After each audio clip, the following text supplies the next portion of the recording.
എല്ലാവർക്കും സിനിമാ കഥയിലേക്ക് സ്വാഗതം. നമ്മൾ ഇന്നിവിടെ നോക്കാൻ പോകുന്നത് മഞ്ഞിലാസിന് വേണ്ടി എമ്മോ ജോസഫ് 1970 നിർമ്മിച്ച മലയാള ചലച്ചിത്രമായ വാഴവേ മായം എന്ന് പറഞ്ഞ സിനിമയെ കുറിച്ചിട്ടാണ്. വിമല റിലീസാണ് ഈ ചിത്രം തിയേറ്ററുകളിലേക്ക് എത്തിച്ചത്.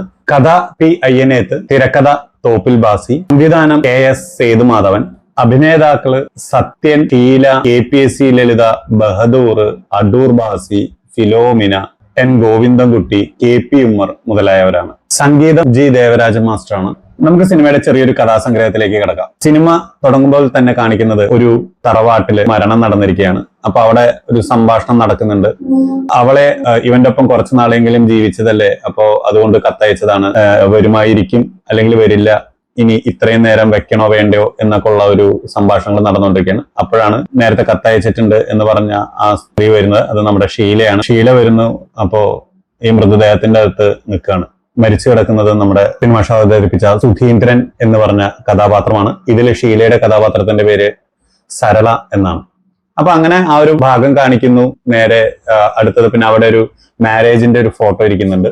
സത്യന്റെയും ഷീലയുടെയും കൂടി മാരേജ് ചെയ്ത, അതായത് സുധീന്ദ്രനും സരളയും കൂടി മാരേജ് ചെയ്തിട്ടുള്ള ഒരു ഫോട്ടോ അവിടെ ഇരിക്കുന്നുണ്ട്. അപ്പൊ അതിലേക്ക് കാണിക്കുന്നു. പിന്നെ കാണിക്കുന്നത് ഫ്ലാഷ് ബാക്ക് ആണ്.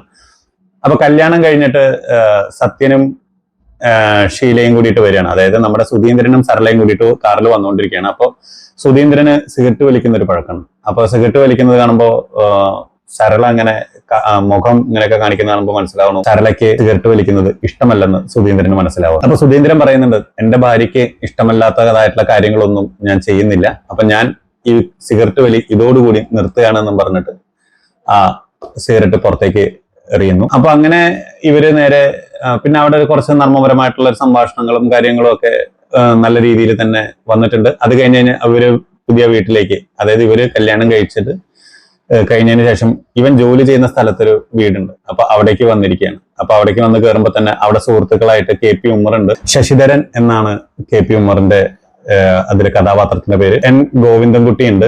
രാമചന്ദ്രൻ നായർ എന്നാണ് അദ്ദേഹത്തിന്റെ കഥാപാത്രത്തിന്റെ പേര്. ബഹദൂർ ഉണ്ട്. KPSC ലളിതയുണ്ട്. അപ്പൊ ഇങ്ങനെ ഒരു 3-4 കുടുംബങ്ങളും കൂടിയാണ്. ഓക്കെ, അതിൽ N ഗോവിന്ദൻകുട്ടി വിവാഹം കഴിച്ചിട്ടില്ല. KP ഉമ്മറും ഭാര്യയും, അതേപോലെ തന്നെ ബഹദൂറിന്റെ ഭാര്യയായിട്ട് നമ്മുടെ KPSC ലളിതയാണ്. അപ്പൊ ഇങ്ങനെ ഒരു 3 ഫാമിലികളും ഒരു വിവാഹം കഴിക്കാത്ത ഒരാളും, അങ്ങനെയാണ് കഥകൾ പോകുന്നത്. അപ്പൊ അതിൽ വളരെ അധികം പ്രണയാർദ്രമായിട്ട് ജീവിക്കുന്ന സത്യനെയും ഷീലയും നമുക്ക് കാണാൻ സാധിക്കും. അപ്പൊ അതേപോലെ തന്നെ വിവാഹം കഴിഞ്ഞിട്ട് എന്നാൽ ആ ദാമ്പത്യത്തിൽ വലിയ സുഖമൊന്നുമില്ലാതെ ഇരിക്കുന്ന നമ്മുടെ KP ഉമ്മറിന്റെ വൈഫിന്റെ പേര് എനിക്കറിയില്ല, പക്ഷെ അത്യാവശ്യം നല്ല പോപ്പുലാരിറ്റി ഉള്ള നടി തന്നെയാണെന്നാണ് എനിക്ക് തോന്നുന്നത്. KP ഉമ്മറിന്റെയും ഭാര്യയും KP ഉമ്മറും തമ്മിലുള്ള ആ ഒരു വിവാഹം കഴിഞ്ഞു എന്നുണ്ടെങ്കിലും അവർക്കൊരു സന്തോഷം നിറഞ്ഞിട്ടുള്ളൊരു ദാമ്പത്യ ജീവിതമല്ല അവരുടെ. അങ്ങനത്തെ ഒരു ജീവിതം. ബഹദൂറും KPSC ലളിതയും തമ്മിലുള്ള ജീവിതം എന്ന് പറഞ്ഞു കഴിഞ്ഞാൽ, ബഹദൂർ ജോലിയൊക്കെ കഴിഞ്ഞ് വന്നു കഴിഞ്ഞു കഴിഞ്ഞാൽ അത്യാവശ്യം 2 അടിച്ച് ഭാര്യയുമായിട്ട് വഴക്കിട്ട് എല്ലാ ദിവസവും കലങ്ങളൊക്കെ എറിഞ്ഞൊടിച്ച് ചിലപ്പോൾ ഭാര്യനെ തല്ലി അങ്ങനെ ഇങ്ങനെയൊക്കെ ഒരു നിൽക്കുന്ന ഒരു ക്യാരക്ടർ രീതികളിൽ കൂടിയൊക്കെയാണ് പോകുന്നത്. എല്ലാ ദിവസവും പുത്തങ്കനം മേടിച്ചിട്ട് അതിലാണ് ചോറ് വയ്ക്കുക. അവരുടെ ക്യാരക്ടറൊക്കെ വളരെ നല്ല രസമായിട്ടുണ്ട്. അവരുടെ ബന്ധത്തിന്റെ ആഴവും ആ സിനിമയിൽ കാണിക്കുന്നുണ്ട് കേട്ടോ. ഒരു സിറ്റുവേഷൻ വരുമ്പോൾ അവരുടെ ഒരു ഗാഢമായിട്ടുള്ള ഒരു പ്രണയം എന്താണെന്നുള്ളത് ആ സിനിമ പറഞ്ഞ് വെക്കുന്നുണ്ട്. നല്ല രസമായിരുന്നു. ആ രംഗങ്ങളൊക്കെ വളരെയധികം നല്ല രസങ്ങൾ തന്നെയായിരുന്നു. പിന്നെ നമുക്ക് കഥയിലേക്ക് വരുമ്പോൾ, അപ്പൊ അങ്ങനെ വിവാഹം കഴിയുന്നു. ഇവരെല്ലാവരും സത്യനും ഷീലയും അവർ താമസിക്കുന്ന വീട്ടിലേക്ക് വരുന്നു. അപ്പൊ അവിടെ ഈ ഫ്രണ്ട്സും എല്ലാവരും ഒക്കെ തമ്മിലുള്ള ചില നർമ്മ സംഭാഷണങ്ങളൊക്കെ കഴിയുന്നു. അങ്ങനെ ഒരു ദിവസം അത് ഇത് എന്നൊക്കെ പറഞ്ഞിട്ടുള്ള ഒരു ദിവസം ഒക്കെ കഴിഞ്ഞതിന് ശേഷം അവര് ജോലിക്ക് പോകുന്നു. സുധീന്ദ്രൻ ജോലിക്ക് പോവാണ്. അപ്പൊ അങ്ങനെ കുറച്ച് ദിവസം ഇങ്ങനെ ജോലിക്ക് പോയി വന്നും കൊണ്ടൊക്കെ ഇരിക്കുന്നു. അതിനിടയിൽ സരളയുടെയും ഇവരുടെയും പ്രണയരംഗങ്ങളും ഒക്കെ കാണിക്കുന്നുണ്ട്. പിന്നെ അതേപോലെ KPSC ലളിതയുടെ ഒരു ബഹദൂറിന്റെയും കാണിക്കുന്നുണ്ട്. ഉമ്മറിന്റെ ഫാമിലിയുടെ ചില മാറ്ററുകൾ കാണിക്കുന്നുണ്ട്. N ഗോവിന്ദൻകുട്ടി എന്താണെന്നുള്ളത് കാണിക്കുന്നുണ്ട്. വന്നു പോയിക്കൊണ്ടിരിക്കുന്ന ഒരു ക്യാരക്ടറാണ്. പക്ഷെ ആ ഒരു സമയത്ത് ഒരു യൂത്ത് എന്നുള്ള രീതിയിലൊക്കെ വന്നു പോയിക്കൊണ്ടിരിക്കുന്ന ഒരു ക്യാരക്ടറാണ്. അപ്പോൾ സുധീന്ദ്രൻ നമ്മുടെ അന്നത്തെ ഇലക്ട്രിസിറ്റി ഓഫീസിലെ ജോലിക്കാരനാണ്. അവിടെ ഇലക്ട്രിസിറ്റി എഞ്ചിനീയർ. അന്നത്തെ കാലഘട്ടത്തിലെ സർക്കാർ ഓഫീസുകളിലൊക്കെ ഉണ്ടാകുന്ന ചില സംഭവങ്ങളൊക്കെ അതിൽ കാണിക്കുന്നുണ്ട്. അതായത് നടന്ന് കാല് ചെയ്യുന്ന അവസ്ഥകളൊക്കെ ഉണ്ട്. അങ്ങനെ ആ ഒരു രീതിയിൽ ഇങ്ങനെ കഥകൾ പോകുന്നു. അപ്പൊ ഒരു ദിവസം ഫ്രണ്ട്സ് എല്ലാവരും കൂടി ഒക്കെ ഇടയ്ക്ക് ഇവര് മറ്റേ ചീട്ട് കളിക്കാനൊക്കെ പോകുന്നുണ്ട്. അപ്പൊ അതിനിടയിൽ ഇത്തിരി നേരത്തെ പോയിട്ട് സത്യം തിരിച്ചു വരുന്ന വഴിക്ക് തന്റെ വീട്ടിൽ നിന്ന് ആരോ ഇങ്ങനെ തന്റെ വീടിന്റെ സൈഡിൽ കൂടെ ആരോ ചാടി മറിഞ്ഞ് ഓടുന്നതൊക്കെ ആയിട്ട് കാണുന്നു. സത്യൻ നേരെ സുധീന്ദ്രൻ നേരെ തന്റെ വീട്ടിലേക്ക് ചെല്ലുന്നു. വീട്ടിലേക്ക് ചെല്ലുമ്പോൾ ഷീല വളരെ ഉറക്കത്തിലായിരുന്നു. അങ്ങനെ ആ എണീറ്റ് വരുന്നു. എണീറ്റ് വന്ന് തുറക്കുമ്പോൾ ചോദിക്കുന്നുണ്ട്, നീ ഉറങ്ങായിരുന്നു അല്ലെ എന്ന് ചോദിക്കുന്നത്. അങ്ങനെയെന്നൊക്കെ ചോദിക്കുന്നു. വളരെ പക്വതയായിട്ടുള്ള ഒരു പെരുമാറ്റം. അപ്പൊ അങ്ങനെയൊക്കെ നോക്കുന്ന സമയത്ത് അപ്പുറത്തെ വാതിൽ തുറന്നു കിടക്കുന്നു. നീ എന്താ അടച്ചില്ലേ ചോദിക്കുന്നു. അയ്യോ ഞാൻ അടയ്ക്കാൻ മറന്നു പോയതായിരിക്കും എന്നുള്ളത് പറയുന്നു. പിന്നെ വന്ന് ഇങ്ങനെ സത്യൻ ഇരിക്കുന്ന സ്ഥലത്ത് നോക്കുമ്പോൾ ഒരു സിഗരറ്റിന്റെ കുറ്റി കാണുന്നൊക്കെ ഉണ്ട്. അപ്പൊ അങ്ങനെയൊക്കെ കാണുമ്പോൾ സത്യനൊരു ചെറിയൊരു സംശയം തന്റെ ഭാര്യയെ പറ്റിയിട്ട് ഉടലെടുക്കുകയാണ്. അപ്പൊ അങ്ങനെ അതായത് പിന്നെ ചോദിച്ചപ്പോ ശശിധരൻ അവിടെ വന്നിരുന്നു എന്ന് പറയുന്നു. അപ്പൊ പിന്നെ 5 മണിക്ക് വന്നിരുന്നു, പിന്നെ അത് കഴിഞ്ഞപ്പോഴത്തേക്കും പോയി എന്ന് പറയുന്നുണ്ട്. അതിന്റെ കാരണങ്ങളൊക്കെ അവിടെ പറയുന്നുണ്ട്. പിന്നെ അത് കഴിഞ്ഞിട്ടപ്പോ ഒരു ദിവസം വീണ്ടും സത്യം വന്നിട്ട് ശശിധരനെ കണ്ടിട്ട് പറഞ്ഞു, ഞാൻ പെട്ടെന്ന് എമർജൻസി ആയിട്ട് നാട്ടിലേക്ക് പോവാണ് എന്നൊക്കെ പറയുന്നു. അച്ഛൻ പെട്ടെന്ന് വരാൻ പറഞ്ഞിട്ട് പറഞ്ഞു. അത് തന്നെ ഷീലയുടെ അടുത്ത്, അതായത് സരളയുടെ അടുത്തും പറയാണ്, ഞാൻ പെട്ടെന്ന് നാട്ടിലേക്ക് പോയിട്ട് വരാം, ഇന്ന് രാത്രി പോയിട്ട് നാളെ കാലത്ത് തന്നെ തിരിച്ചു വരും, നീ അതിൽ വിഷമിക്കേണ്ട കാര്യമൊന്നുമില്ല എന്ന് പറയാണ്. അപ്പൊ ശരി അങ്ങനെ ആയിക്കോട്ടെ എന്ന് പറഞ്ഞിട്ട് അവൻ പെട്ടെന്ന് പോയി എന്ന് വിചാരിക്കും. KPSC ലളിതം എല്ലാ കാര്യങ്ങളും ഒക്കെ അവിടെ വേണ്ട കാര്യങ്ങളൊക്കെ ഒരുക്കി വെച്ചിട്ട് അവർ പോകുന്നു. പിന്നെ പെട്ടെന്ന് ഷീല കിടക്കുന്ന സമയത്ത് പെട്ടെന്ന് ഒരു അലമാരുണ്ട്. അലമാരിയുടെ മുകളിൽ ഒരു പ്രതിമയൊക്കെ വെച്ചിട്ടുണ്ട്. ആ പ്രതിമേനെ പറ്റിയിട്ടുള്ള വർണ്ണനകളൊക്കെ ഉണ്ട് സത്യന്റെ ആദ്യ സമയങ്ങളിൽ. അതൊക്കെ വളരെ നല്ല രസത്തിലാണ്. പെട്ടെന്ന് ആ പ്രതിമ താഴ്ത്തു വീണ് ഉടയുന്നതാണ് കാണുന്നത്. അപ്പൊ ഷീല പെട്ടെന്ന് എന്താന്ന് പറഞ്ഞ് നോക്കുന്ന സമയത്ത് സത്യൻ പെട്ടെന്ന് അതിന്റെ പിന്നിൽ ഒളിച്ചിരിക്കുന്നത് കാണുകയാണ്. അപ്പൊ ഷീല പറഞ്ഞു, കുറെ നേരമായിട്ട് നിന്നും അടുത്തല്ലേ ഇങ്ങോട്ട് പോന്നോളാനൊക്കെ പറഞ്ഞു. അങ്ങനെ ഷീലയ്ക്കിടയ്ക്കും തന്നെ വിശ്വാസമില്ല എന്നുള്ളൊരു രീതിയിലുള്ള ഒരു ചിന്ത ഷീലയ്ക്കും വരുന്നു. സത്യമാണ് ആ ഒരു കാര്യം. കാരണം ഒരു ചെറിയൊരു വിശ്വാസം ഇല്ല എന്നുള്ളൊരു തോന്നൽ വരുന്നു. അങ്ങനെ ഷീല പിറ്റേ ദിവസം രാവിലെ തന്നെ ഞാൻ എന്റെ വീട്ടിലേക്ക് പോവാണെന്ന് പറയുന്നു. അപ്പൊ സത്യം പറയുന്നുണ്ട്, ഞാനും വാശിയുള്ള ഒരു പുരുഷൻ തന്നെയാണ്, നീ നന്നായിട്ട് തീരുമാനിച്ചിട്ട് വേണം ഇറങ്ങിപ്പോ, ഞാൻ നിന്നെ തിരിച്ചു വിളിക്കാനോ യാതൊന്നും വരില്ല എന്നുള്ളതും സത്യം പറയുന്നു. അപ്പോ ആ ഒരു ദേഷ്യത്തിന്റെ മുകളില് ഷീല ഇറങ്ങിപ്പോവാം. അവിടെ ചെല്ലുമ്പോ അടൂർ ബാസിയാണ് ഷീലയുടെ അച്ഛൻ. അപ്പൊ അടൂർ ബാസി ഇങ്ങനെ പറഞ്ഞിട്ട്, എന്താ മോളെ നീ ഇങ്ങനെ വരാനുള്ള കാരണം എന്നൊക്കെ ചോദിക്കുന്നു. അപ്പൊ പറയുന്നുണ്ട്, എന്റെ മോള് ചെയ്ത് തന്നെയാണ് ശരിയെന്നുണ്ട്, പക്ഷെ അമ്മയായിട്ടുള്ള ക്യാരക്ടർ ഫിലോമിനാണ്. അപ്പൊ ഫിലോമിനാണ് ചെയ്തത് ശരിയല്ല എന്ന് പറയുന്നു. അപ്പൊ പെട്ടെന്ന് ഇനി തിരിച്ച് കുറച്ച് കഴിയുമ്പോഴത്തേക്കും അവൾക്ക് തിരിച്ചു പോകണം എന്നുള്ളൊരു മെന്റാലിറ്റി വരികയാണ്. സത്യന്റെ അടുത്തേക്ക് തന്നെ തിരിച്ചു പോകണം, ഞാൻ ചെയ്തത് തെറ്റാണ്, അങ്ങനെ ചെയ്യാൻ പാടില്ലായിരുന്നു എന്നുള്ളതൊക്കെ ഒരു തോന്നൽ വരുന്നു. അപ്പോ അടൂർ ബാസി പറഞ്ഞിട്ട്, ഇത്രയൊക്കെ ആയിട്ട് പോയിട്ടും അവൻ ഇത്ര ദേഷ്യത്തിൽ പറഞ്ഞതുകൊണ്ട് നീ ചെന്നാ തിരിച്ച് കയറ്റിയില്ല എന്തെങ്കിലും എന്താ ചെയ്യാന്നുള്ളതൊക്കെ ചോദിക്കുന്നു. അപ്പൊ അത് ശരിയാന്ന് വിചാരിക്കുകയാണ്. അപ്പൊ അങ്ങനെ അത് വിചാരിച്ചിട്ട് അപ്പൊ എന്തായാലും നാളെ വരും എന്നുള്ളത് ഷീലയുടെ ഉറച്ച വിശ്വാസമാണ്. അപ്പൊ നാളെ വരും എന്നുള്ളൊരു രീതിയിൽ നിൽക്കുന്നു. അപ്പൊ പിറ്റേ ദിവസം കാലത്ത് സത്യം പെട്ടെന്ന് ഷീലേനെ വിളിക്കാൻ വേണ്ടിയിട്ട് ഇറങ്ങുകയാണ്. അപ്പൊ ഇറങ്ങുന്ന സമയത്ത് KPSC ലളിതയും ബഹദൂറിനെയൊക്കെ കണ്ടുമുട്ടുന്നു. അപ്പൊ അവിടെ ചെറിയൊരു സംഭാഷണം. അപ്പൊ ശശിധരൻ നായരും ഷീലയും തമ്മിൽ നല്ല അടുപ്പം, നല്ല സ്നേഹം, അതായത് തെറ്റായിട്ടുള്ള അർത്ഥത്തിലല്ല, നല്ല ഫ്രണ്ട്സ് പോലെ തന്നെയാണ്. എന്തെങ്കിലും ആവശ്യം ഉണ്ടെങ്കിൽ അങ്ങനെയൊക്കെ പറയും എന്നുള്ള രീതിയിൽ വരുമ്പോൾ വീണ്ടും ഇയാൾക്കൊരു സംശയം കൂടുകയാണ്. അപ്പൊ എന്നാലും ഞാൻ പോകുന്നില്ല എന്നുള്ള രീതിയിലേക്ക് പിന്നെയും തിരിച്ച് മാറുന്നു. അപ്പോ അങ്ങനെ ഇരിക്കുമ്പോ ഷൂർ ബാസിക്കും ഇതൊരു ടെൻഷനായിട്ട്, അതായത് ചെയ്തത് അബദ്ധമായി എന്നുള്ളൊരു തോന്നലായി. അപ്പൊ ഇനി അയാളെ വരുത്താനായിട്ട് ഒരു വക്കീലിനെ കാണണം. അപ്പോ വക്കീലിനെ കാണുമ്പോ പെട്ടെന്ന് ശങ്കരാടിയാണ് വക്കീല്. അപ്പൊ വക്കീൽ അവിടെ വരുന്നു. എന്നിട്ട് പറയാണ്, ഞാൻ അതായത് നമുക്കൊരു ഡൈവേഴ്സിന്റെ നോട്ടീസ് കൊടുക്കണോ എന്നുള്ളതേ ഉള്ളൂ, നമുക്ക് ഡൈവേഴ്സിന്റെ ആവശ്യമില്ല. പുള്ളീനെ ഇങ്ങോട്ട് വരുത്താനുള്ള ഒരു മാർഗമാണ്, വിവാഹം കഴിക്കുമ്പോൾ നമ്മളൊരു 7000 രൂപ കൊടുത്തിട്ടാണ് നമ്മൾ ചെയ്തിരിക്കുന്നത്. ആ പൈസ കൊണ്ടാണ് പുള്ളിയുടെ അനിയത്തിയുടെ വിവാഹം നടത്തിയിരിക്കുന്നത്. അപ്പൊ അതുകൊണ്ട് തന്നെ തിരിച്ചു തരാനെന്ന് പറഞ്ഞാൽ അപ്പൊ എന്തായാലും ആൾ ഇങ്ങോട്ട് വന്നോളും എന്നുള്ളൊരു നിലപാടിലേക്ക് വരുന്നു. അപ്പൊ മനസ്സോടെ ആണെങ്കിലും ഷീല ഒന്നും മിണ്ടുന്നില്ല. ഷീല തിരിച്ച് നിൽക്കുന്നു. അപ്പൊ അങ്ങനെ ഒരു രീതിയിൽ ഇത് വരികയാണ്. അപ്പൊ അങ്ങനെ നമ്മുടെ സുധിയുടെ വീട്ടിലേക്ക് ഇവർ കൊടുക്കുന്ന വക്കീൽ നോട്ടീസ് എത്തുകയാണ്. വക്കീൽ നോട്ടീസ് കാണുമ്പോൾ പുള്ളി ആകെ ഒരു വിഷമാവസ്ഥയിലേക്കാവുമ്പോ പുള്ളി എന്ത് ചെയ്യുന്ന വെച്ച് കഴിഞ്ഞാല് ഇത് വിശ്വസിക്കാൻ പറ്റുന്നില്ല. തന്റെ ഭാര്യ തനിക്കെതിരെ ഇങ്ങനെ ഒരു വക്കീൽ നോട്ടീസ് അയച്ചു എന്നുള്ളത് അയാൾക്ക് ഒരിക്കലും വിശ്വസിക്കാൻ പറ്റിയിരുന്നില്ല. അപ്പൊ അയാള് തിരിച്ച് ഒരു ലെറ്റർ തിരിച്ചയക്കും, ഞാൻ 7000 രൂപ മേടിച്ച് ഞാൻ തിരിച്ചു തന്നോളാം എന്നുള്ളത് പറഞ്ഞിട്ട് തിരിച്ചൊരു ലെറ്റർ അയക്കും. പക്ഷെ അതിനിടയിൽ KP ഉമർ ഒക്കെ വന്നിട്ടുള്ള ഒരു സീൻ ഉണ്ട് അവിടെ. KP ഉമർ വരുമ്പോ മനസ്സിന്റെ നിയന്ത്രണം വിട്ടിട്ട് സത്യമാഷിന്റെ കുറെ പദപ്രയോഗങ്ങളുണ്ടും. അത് ഭയങ്കര രസമായിരുന്നു ആ ഇതൊക്കെ കാര്യങ്ങളൊക്കെ. അവിടെ KP ഉമറിനോട് പറയുന്ന ചില വേർഡ്സുകളുണ്ട്. നീ കാരണമാണ് എന്റെ ജീവിതം ഇങ്ങനെയായത്, നശിച്ചത്, കുളം തൊട്ട് സ്നേഹിതനായിട്ട് നീ എന്നെ വഞ്ചിച്ചു എന്നുള്ള രീതികളിലൊക്കെ സത്യൻ മാഷ് അത് പറയുന്നുണ്ട്. അപ്പൊ ഉമ്മർ പറയുന്നുണ്ട്, നീ എന്തൊക്കെയോ മനസ്സിൽ വെച്ചിട്ട് പെരുമാറുകയാണ്, നീ തന്നെ നിന്റെ സ്വയം കുഴി തോണ്ടുകയാണ് എന്നുള്ളത് ഉമ്മർ പറയുന്നുണ്ട്. പക്ഷെ ഉമ്മറിന്റെ ആ ഒരു എക്സ്പ്രഷൻ ഒക്കെ ഉണ്ട്. കാരണം പെട്ടെന്ന് ഇയാൾ ഇതിങ്ങനെ കേൾക്കുമ്പോൾ അയ്യോ ഞാൻ കാരണമോ എന്നുള്ളൊരു രീതിയിലുള്ള ഒരു ചിന്തയൊക്കെ പെട്ടെന്ന് കയറി വന്നിട്ട് ആ ഒരു ആ മുഖത്തുനിന്ന് നമുക്ക് എല്ലാം വായിച്ചെടുക്കാൻ പറ്റും ഉമ്മറിന്റെ. ഞാൻ അതിഗംഭീര പ്രകടനമാണ് അതിൽ. ആ ഒരു സീനിൽ സത്യനും ഉമ്മറും എക്സ്ട്രീം ലെവൽ പെർഫോമൻസ് ആയിരുന്നു ആ സീൻസ് ഒക്കെ. അപ്പൊ അത് കഴിഞ്ഞിട്ടാണ് ഈ ഒരു അങ്ങനെ ഈ ലെറ്റർ അയക്കുന്നു. അപ്പൊ പെട്ടെന്ന് ഈ ലെറ്റർ, അതായത് സത്യൻ അയച്ച ലെറ്റർ അവിടെ അടൂർ ബാസിക്ക് കിട്ടുമ്പോ തന്നെ വക്കീലായിട്ട് നിൽക്കുന്ന ശങ്കരാടിയും അടൂർ ബാസിയും ആകെ അയ്യോ എന്നുള്ളത് മട്ടായി. ഒരു പറ്റുന്ന ഒരു സമയം നോക്കിയിട്ട് പറയണം എന്നുള്ളതും കൂടി ആ ലെറ്റർ ചെയ്തിട്ടുണ്ട്. അപ്പൊ ഷീലയോട് ചോദിക്കുമ്പോൾ ഷീല വളരെ പതുക്കെ വന്നിട്ട് പറഞ്ഞു, അമ്മ എന്നോട് വിവരങ്ങളൊക്കെ പറഞ്ഞു, അദ്ദേഹത്തിന്റെ സമയം കൂടി നോക്കണം എന്നുള്ളത് പറഞ്ഞു. ഷീല ആകെ അബദ്ധായി എന്നുള്ളൊരു രീതിയിലായി ഷീല. എന്നുവെച്ചാൽ ഇവർക്ക് രണ്ടുപേർക്കും ഭയങ്കര സ്നേഹമാണ് അങ്ങോട്ടും ഇങ്ങോട്ടും. പക്ഷെ ഒരു കുടുംബ പ്രശ്നത്തിന്റെ അകത്ത് ഫാമിലി കയറി വരുമ്പോൾ ഉള്ള ചില പ്രശ്നങ്ങളൊക്കെയാണ് ഇവരുടെ ആ ഒരു പോർഷനിൽ കാണിച്ചു പോകുന്നത്. അതൊക്കെ ഒരു രണ്ടു കൂട്ടർക്കും ഒരു ചെറിയ ചെറിയ പിടിവാശികളുടെ മുകളിലൊക്കെ വരുന്ന ഒരു ചെറിയ വിഷയങ്ങളാണ്. അപ്പൊ ആ ഒരു സംഭവം വരുന്നു.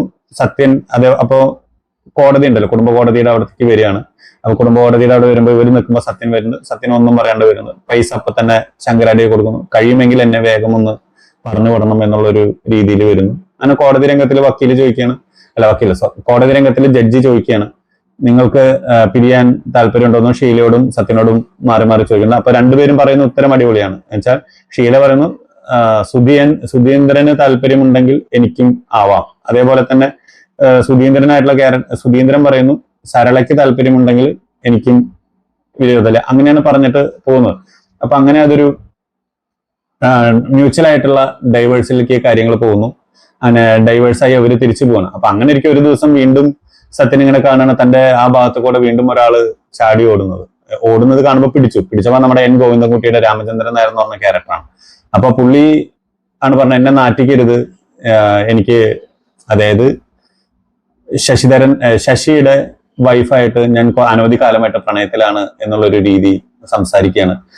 അപ്പൊ ഇത് എത്ര കാലമായി ചോദിക്കുന്നു, കുറെ കാലമായി എന്ന് പറയുന്നു. അപ്പോഴത്തേക്കും താൻ ചെയ്ത അബദ്ധങ്ങളെ ആലോചിച്ചിട്ട് സത്യനാകെ ജീവിതം കൈവിട്ടു പോയ ഒരു അവസ്ഥയിലേക്ക് മാറുകയാണ്. അപ്പൊ അത് കഴിഞ്ഞ അന്നത്തെ ദിവസം രാത്രി തന്നെ ഉമ്മറിനെ കാണാൻ സത്യം ചെല്ലാണ്. സത്യം ചെന്നിട്ട് ഉമ്മറിന്റെ അടുത്ത് താൻ ക്ഷമാപണം പറയുന്നു. വേറെ കാര്യങ്ങളൊന്നും അവിടെ സംസാരിക്കുന്നത്, തന്റെ തെറ്റ് അയാളോട് പറയുന്നു, സാരമില്ല എന്നുള്ള, എന്നും സ്നേഹിതനായിട്ട് ഞാൻ എന്നും തന്റെ കൂടെ ഉണ്ട് എന്നുള്ളത് ഉമ്മറും പറയുന്നു. പിന്നെ വേറെ കാര്യങ്ങളൊന്നും കാണില്ല. പിന്നെ കാണിക്കുന്ന സത്യന്റെ പെർഫോമൻസുകളും അവന്റെ ആ മാനസിക പ്രശ്നങ്ങളൊക്കെ. എന്നിട്ട് പിന്നൊന്ന് ഉഷാറായിട്ട് ഒരു മാസം കഴിഞ്ഞിട്ട് നേരെ സരളയുടെ വീട്ടിലേക്ക് അവൻ ചെല്ലുകയാണ്. അടൂർ ബാസി വിളിക്കുന്നത്, ഒരു കാലമായി വിവാഹം കഴിഞ്ഞതിന് ശേഷം പോയിട്ട് നീ ഇപ്പോഴാണ് കയറി വരുന്നത് എന്നൊക്കെ പറയുന്നു. അപ്പൊ അങ്ങനെ സത്യം പറയാണ്, സരളയെ ഒന്ന് വിളിക്കാമോ, എനിക്ക് നിങ്ങളുടെ ഉമ്മർത്ത് വെച്ചിട്ട് തന്നെ അവളോട് മാപ്പ് പറയണം, ഞാൻ ചെയ്ത തെറ്റിനാണ് ഞാൻ മാപ്പ് പറയണം എന്ന് പറയാം. അപ്പൊ ഒന്ന് രണ്ട് വർത്തമാനങ്ങളൊക്കെ ശങ്കരാടിയും അടൂർ ബാസിയും ഒക്കെ പറയുന്നുണ്ട് കേട്ടോ. അതൊക്കെ നല്ല അച്ഛന്റെ നല്ലതായിട്ടുള്ള ഒരു കാഴ്ചപ്പാടും. ഇപ്പൊ ഒന്ന് നമ്മൾ ഇണങ്ങുമ്പോൾ നമുക്കൊന്നും, അതായത് നമുക്ക് യോജിച്ച് പോകാൻ പറ്റില്ല എന്ന് കാണുമ്പോൾ ഉണ്ടാവുന്ന ഒരു പ്രശ്നങ്ങളൊക്കെ ഉണ്ടല്ലോ, ആ പ്രശ്നങ്ങളടക്കം എത്രത്തോളം നന്മയോടുകൂടി ആണ് അവതരിപ്പിക്കുന്നത് എന്നൊക്കെ ഈ സിനിമ കാണിക്കുന്നുണ്ട്. അപ്പൊ അത് അവിടെ ഇങ്ങനെ സരളയോട്, അതായത് ഇവൻ സറണ്ടറാണ്, എന്റെ തെറ്റ് മനസ്സിലാക്കിയിട്ട് ഇവൻ സരളയോട് മാപ്പ് പറയണമെന്ന് പറഞ്ഞു ചെല്ലുമ്പോ അടൂർ ബാസി പറയാണ്, ക്ഷമിക്കണം, മറ്റേ വക്കീലില്ലേ ശങ്കരാടിക്ക് ആളെ വിവാഹം കഴിച്ചു കൊടുത്തു, അങ്ങനെ 2 മക്കളെ നോക്കണം, സാമ്പത്തികമായിട്ടും ഒക്കെ നല്ലതാണ്, വേറെ തെറ്റായിട്ടൊന്നും എടുക്കരുത്, ഒരച്ഛന്റെ ഭാഗത്തുനിന്ന് ചിന്തിക്കണം എന്നുള്ളതൊക്കെ പറയുന്നു. എന്നുവെച്ചാൽ അവളും വളരെ ചെറുപ്പമാണ്. അപ്പൊ അങ്ങനെയൊക്കെ വെച്ചു. സത്യം പിന്നെ അവിടെ ഒന്നും പറയുന്നില്ല. സത്യൻ അവിടെ നിന്ന് ആകെ പതുക്കെ അങ്ങനെ ഇറങ്ങി വരികയാണ്. ഈ പതുക്കെ അങ്ങനെ പോയിട്ട് ആൾക്കൊരു ചിത്തഭ്രമം പിടിപെട്ട രീതിയിൽ വരികയാണ്. അപ്പൊ അത് ആ ഓഫീസിൽ വെച്ചിട്ടുള്ള ചില സീനുകളൊക്കെ ഉണ്ട്, അതൊക്കെ ഭയങ്കരമായിട്ടുള്ള ഒരു രീതിയായിരുന്നു. അതേപോലെ അങ്ങനെ പതുക്കെ അയാളുടെ മനസ്സ് കയ്യിൽ നിന്ന് പോയി ആളാകെ ഒരു ഭ്രാന്തനായിട്ടുള്ള ഒരു അവസ്ഥയിലേക്ക് മാറി. ആ ഭ്രാന്തനായിട്ടുള്ള അവസ്ഥയിലേക്ക് മാറിയപ്പോൾ പെട്ടെന്ന് തന്നെ KP ഉമ്മറും നമ്മുടെ KPC ലളിതയൊക്കെ കൂടിയിട്ട് ഇവനെ ഹോസ്പിറ്റലിൽ കൊണ്ട് ട്രീറ്റ്മെന്റ് ഒക്കെ മാറി അവന്റെ വീട്ടിലേക്ക് കൊണ്ടുവരണം. അപ്പോ ബാക്കിയുള്ളവർ പറയുന്നുണ്ട്, നീ എങ്ങനെയെങ്കിലും വേറെ വിവാഹം കഴിക്കണം, അപ്പൊ നിനക്ക് എപ്പോഴും കുഴപ്പമില്ല എന്നുള്ള രീതിയിലൊക്കെ പറയുന്നുണ്ട്. അപ്പോ സത്യം പറയണ്ടേ, എന്റെ ജീവിതത്തിൽ ഇനി വേറെ പെണ്ണൊന്നുമില്ല, നിങ്ങൾ പറഞ്ഞ് വിവാഹം കഴിച്ചാൽ ഞാൻ അത്രയധികം അവളെ സ്നേഹിക്കുന്നുണ്ട്, പക്ഷെ ഇനി എന്റെ ജീവിതത്തിൽ വേറെ പെണ്ണൊന്നുമില്ല എന്നുള്ളൊരു രീതിയിൽ അവൻ പറഞ്ഞിട്ട് അവിടെ നിന്ന് ഇറങ്ങണം. അതിനിടയിൽ ബഹദൂറിന് ഒരു ആക്സിഡന്റ് പറ്റുന്നുണ്ട്, ലൈൻ കമ്പിയുടെ മുകളിൽ കയറുന്ന പണിയൊക്കെ. അപ്പൊ വീണിട്ട് പിന്നൊന്നൊരു ഒന്നിനും പറ്റാത്ത ഒരു സാഹചര്യത്തിലൊക്കെ അവൻ ഇനി കിടപ്പിൽ തന്നെയാണ് എന്നുള്ള ഒരു അവസ്ഥയൊക്കെ വരുന്നുണ്ട്. അപ്പൊ ആ അവസ്ഥയിൽ ബഹദൂർ ചില കാര്യങ്ങൾ ഞാൻ നമ്മുടെ ആദ്യത്തിൽ തന്നെ സൂചിപ്പിച്ചിരുന്നു. ഇവരുടെ അവിടെ ആ ഒരു ബന്ധത്തിന്റെ തീവ്രത നമുക്ക് ഇവിടെ കാണിച്ചു എങ്ങനെയൊക്കെ എഴുതി എന്നുള്ളത് നമ്മൾ ചിന്തിക്കും ഈ കഥ എന്ന് പറയുന്നതിന്. അപ്പൊ അങ്ങനെ സത്യൻ അങ്ങനെ ഒരു ഭ്രാന്തനെ പോലെയായിട്ട് ഇങ്ങനെ നടക്കുകയാണ്. അങ്ങനെ 10-18 വർഷം കഴിഞ്ഞു. 10-18 വർഷം കഴിയുമ്പോൾ ഒരു ലെറ്റർ സത്യന് കിട്ടുകയാണ്. അത് ഒരു ആകെ ഒരു അവസ്ഥ മാറി. ആകെ താടിയും അതും ഇതൊക്കെ ആകെ ഒരു ആ ഫസ്റ്റ് കാണിച്ച പ്രസരിപ്പൊന്നും ഇല്ലാണ്ട് പുള്ളി ആകെ വേറൊരു നമുക്ക് ഭയങ്കരമായിരുന്നു. ആ ഒരു പെർഫോമൻസ് ലെവലുകളൊക്കെ കാണുമ്പോൾ തന്നെയാണ് നമുക്ക് മനസ്സിലാവുക.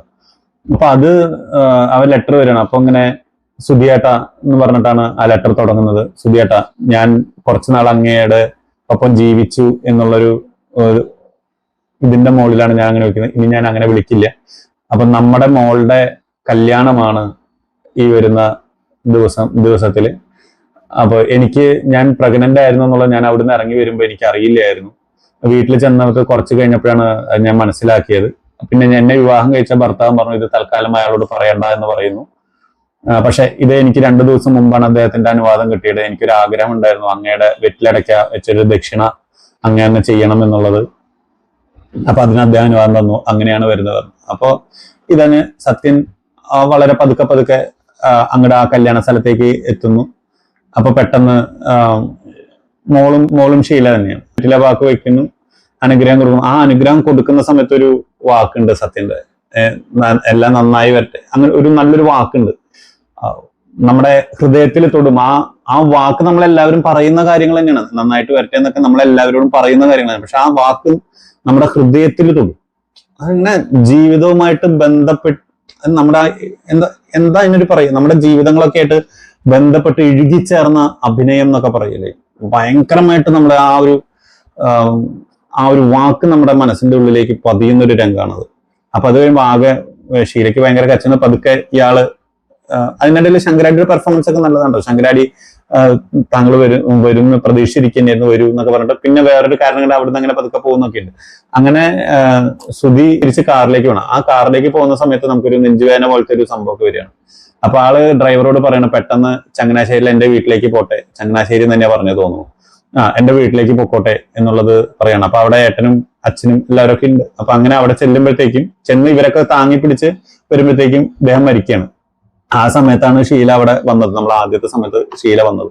അപ്പൊ കുറച്ചേരം കഴിഞ്ഞിട്ട് നമ്മൾ അപ്പൊ പിന്നെ അവിടെ വേറെ ഇനി എന്താ വെച്ചാൽ നമ്മൾ അധികം ഇനി കാക്കണ്ട, ഇനി അധികം ഇനി വെച്ചോണ്ടിരിക്കുന്ന ശരിയല്ല, നമുക്ക് എന്തായാലും ദയിപ്പിക്കുന്ന കാര്യങ്ങളിലേക്ക് പോകാന്ന് പറഞ്ഞു. അവളെ ഇങ്ങോട്ട് വിളിച്ചോളൂ എന്ന് പറയുന്നത്, സരളേനെ ഇങ്ങോട്ട് വിളിക്കാനാണ് പറയുന്നത്. പക്ഷെ അവിടെ ചെല്ലുമ്പോ സത്യന്റെ കാല് പിടിച്ചിട്ട് സരള അവിടെ കിടക്കുകയാണ്. അപ്പൊ സത്യന്റെ പെങ്ങളുണ്ട്. പെങ്ങള് പോയിട്ട് വിളിക്കുമ്പോഴത്തേക്കും സരളയും മരിച്ചു. അപ്പൊ അത്രയും ഇഷ്ടമായിരുന്നു രണ്ടുപേർക്കും, അത്രയും ഇഷ്ടമായിരുന്നു. ആ ഇഷ്ടം തീവ്രതയൊക്കെ ആ സിനിമയിൽ കാണിക്കുന്നത്. അത് നമ്മൾ ഇങ്ങനെ സ്റ്റോറി ആയിട്ട് പറയുമ്പോൾ പെട്ടെന്ന് അത് മനസ്സിലാവണമെന്നില്ല. പക്ഷെ ആ പടത്തിൽ ആ തീവ്രത കാണിക്കുന്നുണ്ട്. രണ്ടുപേരുടെ വിരഹത്തിന്റെയും രണ്ടുപേരും അനുഭവിച്ച ആ ഒരു മനപ്രയാസവും ഒക്കെ വ്യക്തമായിട്ട് ആ സിനിമയിൽ കാണിക്കുന്നത്. തിരക്കഥ എഴുതിയ തോപ്പിൽ ബാസി ഒരു രക്ഷയില്ല. കിഡിലനായിട്ടാണ് അതിന്റെ തിരക്കഥ തോപ്പിൽ ബാസി ഡെവലപ്പ് ചെയ്തിരിക്കുന്നത്. ഒന്നും പറയാനില്ല. അപ്പൊ അതിനുശേഷം എന്റെ ഏട്ടൻ പറയുന്ന ഒരു ഡയലോഗ് ഉണ്ട്, അവര് ജീവിച്ചിരുന്നപ്പോഴോ ഒന്നിച്ചായിരുന്നില്ല, ഇനിയെങ്കിലും അവർക്ക് സന്തോഷകരമായിട്ട് അവർക്ക് ഇരിക്കാൻ പറ്റട്ടെ എന്നോ അങ്ങനെയുള്ള ആ ഒരു തലത്തിലൊരു വർത്തമാനമൊക്കെ അവിടെ വരുന്നുണ്ട്. അങ്ങനെ പടം അവസാനിക്കാൻ എന്നെ സംബന്ധിച്ചിട്ട് മസ്റ്റായിട്ട് നമ്മൾ കാണേണ്ട ഒരു സിനിമ തന്നെയാണ് വാഴ്വേമായം. ഞാൻ ഇതെന്താന്ന് വെച്ച് കഴിഞ്ഞാൽ നമ്മുടെ മനസ്സിൽ പതിയുന്ന പല രംഗങ്ങളും ഇവരുടെ ഒക്കെ പെർഫോമൻസ് ഒക്കെ കാണുമ്പോണ്ടല്ലോ നമ്മൾ ഇവരെ ഒന്നും പറയാനില്ല, പറയാൻ തന്നെ നമുക്ക് വാക്കുകൾ കിട്ടുന്നില്ല ഈ സിനിമയൊക്കെ പറ്റി പറയുമ്പോൾ. അത്രയും നല്ല തിരക്കഥ, നല്ലൊരു കഥ, നല്ലൊരു ഡയറക്ഷൻ, പാട്ടുകൾ, അടിപൊളിയായിട്ടുള്ള പാട്ടുകളുണ്ട്. എനിക്ക് അതിൽ ഏറ്റവും ഇഷ്ടപ്പെട്ട 2-3 പാട്ടുകളൊക്കെ ഉണ്ട്. ഒന്ന് കാറ്റും പോയി എന്ന് പറഞ്ഞിട്ടുള്ള ഒരു പാട്ടുണ്ട്, ചലനം എന്ന് പറഞ്ഞിട്ടൊരു പാട്ടുണ്ട്, സീതാദേവി സ്വയംവരം ചെയ്തിരു എന്ന് പറഞ്ഞ പാട്ടുണ്ട്. ഈ പാട്ടുകളൊക്കെ എനിക്ക് വല്ലാണ്ട് ഇഷ്ടപ്പെട്ടുള്ള പാട്ട്. മുമ്പ് ഞാൻ ഈ പാട്ടുകൾ കേട്ടിട്ടുണ്ട്, പക്ഷെ ഏത് സിനിമയിലാണെന്നൊന്നും അറിയണ്ടായിരുന്നില്ല. അപ്പൊ ഓക്കെ, ഇത്രയാണ് നമുക്ക് വാഴ്വേമായത്തിനെ പറ്റിയിട്ട് എനിക്ക് പറയാനുള്ളത്. എന്നെ സംബന്ധിച്ചിട്ട് മസ്റ്റ് വാച്ച് ആയിട്ടുള്ള ഒരു മൂവിയാണ് വാഴ്വേമായം. ഇത് പ്രൈമിലും യൂട്യൂബിലൊക്കെ അവൈലബിൾ ആണ്. തീർച്ചയായിട്ടും നിങ്ങൾ കണ്ടിട്ടുള്ളവരാണെങ്കിൽ ഈ സിനിമയെ പറ്റിയിട്ട് നിങ്ങളുടെ അഭിപ്രായങ്ങളൊന്ന് അറിയിക്കണം. പിന്നെ വീഡിയോ ഇഷ്ടപ്പെട്ടെന്ന് കരുതുന്നു. ഇഷ്ടപ്പെടുകയാണെങ്കിൽ നിങ്ങൾ ലൈക്കും ഷെയറും കമന്റും ചെയ്യാൻ മറക്കരുത്. പറ്റുമെങ്കിൽ ആ സബ്സ്ക്രൈബർ ബട്ടൺ കൂടി ഒന്ന് ഞെക്കിയേക്കണേ. അപ്പൊ അടുത്ത വീഡിയോ ആയിട്ട് നമുക്ക് വീണ്ടും കാണാം.